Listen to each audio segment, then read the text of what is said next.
A hoxhë vepra e parë të cilën duhet ta bëjmë pas Ramazanit? Cila është? Të bëna gati për Bajram. Alhamdulillah që po vjen edhe Bajrami. Që duhet gëzohemi patjetër. Ibn Rexhepi e ka përmend për gjeneratat e para, kallëzoj ke, se edhe pse ishin shumë të kujdesshëm, mi pas adhurimet në rregull. Do me thonë, ndaç në aspektin e niyetit, ndaç në aspektin e kualitetit veprës. Nësi kanë dhënë rëndësi kualitetit para kuantitetit. Do me thonë, i ka dhënë rëndësi që ti mbetën nga namazi nëse ka mundësi 100%. Se s'ka mundësi që aty afër dikund, mi mbet për namazit. Jo vetëm mi kry, po e ka llogarit si adhurim, jo si rutinë ose si tradit, valla shkoj ta fali drekën, shkoj ta fali qindin, çka ke bë, i kam fal 4 recata dhe e kryva. E kanë ndje adhurimin, e kanë përjetuar adhurimin dhe kanë tentuar që ta kenë më kualitet se e kanë ditë se Allah subhanahu wa taala siç thotë e kam krijuar vdekjen dhe jetën që të testohen cili për ju i ka veprat më çka? Më të mira. Jo më të shumta, po më të mira. Thotë Ibn Rexhepi, thotë edhe pse ato u përkujdesnin që veprat jenë në nivelin më të lartë mundshme, normal me mungesat të cilat i kena si njerëz me dobësit, thotë përsëri shumë e shtonin istikfarin dhe pendimin para vdekjes së tyre. Dhe shumë e shtonin istikfarin pas përfundimit të veprave të tyre.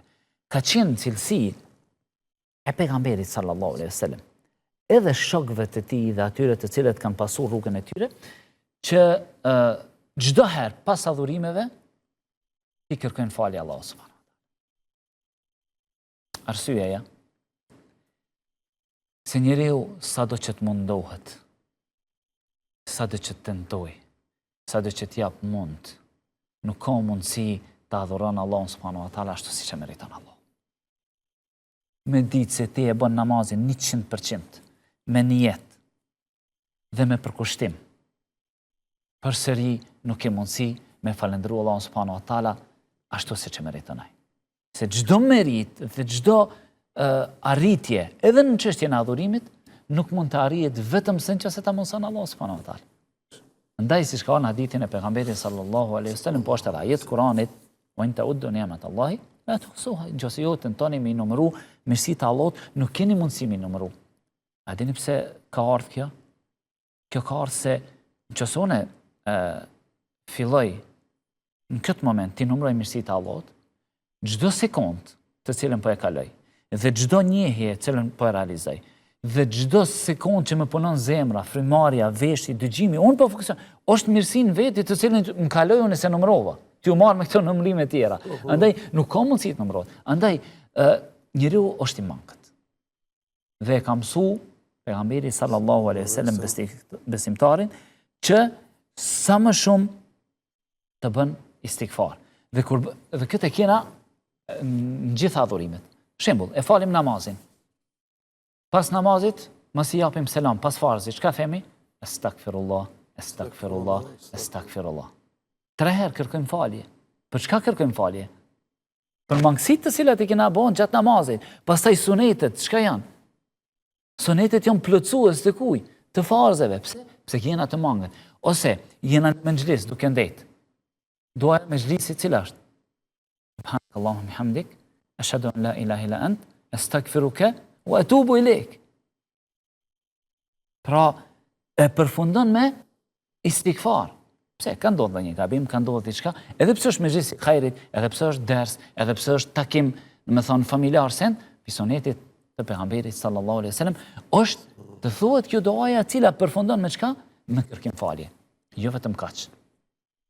Allah subhanahu wa taala edhe në luftë, edhe në suksese të cilët i arrin besimtarët, ndoshta suksese të cilët kanë në ta është derdhur gjak, në ta është humbur jetë, është humbur pasuri, është humbur, Allah subhanahu wa taala thot idha jaa nasrullahi wal fath wa ra'aita an-nasa yadkhuluna fi dinillahi tawwaba.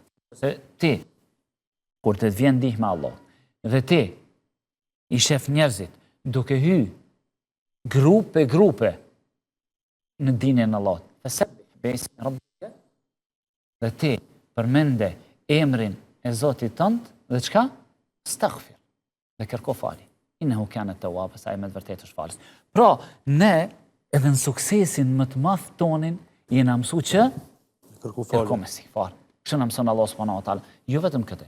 Po kena raste për shembull, Allah subhanahu wa taala kur i përmend cilësitë e besimtarëve, thot ato pak flenin natën. Kanu qalilan min al-layli ma yahjaun. Thot pak flenin natën. Wa bil ashari, thot dhe kur vinte koha e sefirit, kërkonin falje. Tamam, nuk ka flet Allah, nuk është për njerëzve që se falin namazin, kë falin namaz nate.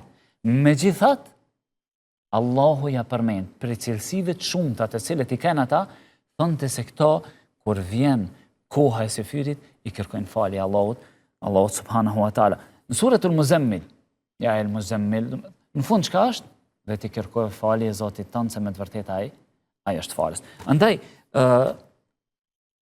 kjo është vepra kryesore të cilën duhet ta bën besimtar. Ti kërkon falje, o Zot, kaloj kë muj. Ma ke mundësu të arri.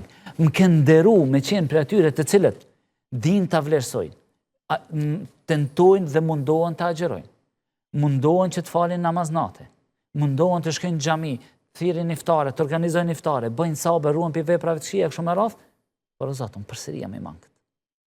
Përsëri kam gabuar, padyshim që kam gabuar. O Zot, më fal. O Zot, na fal për këto gabime të cilat na kanë ndodhur gjatë muajit të Ramazanit. Dhe njeriu nëse e kupton kët, atëherë mandena e ka lehtë. E kupton atë shmërinë e tij, se është gabimtar, e kupton se ai si njeri ka nevojë për Allahun subhanahu wa taala, edhe në adhurimet e tij, edhe pasi që ka kryer adhurimet e tij.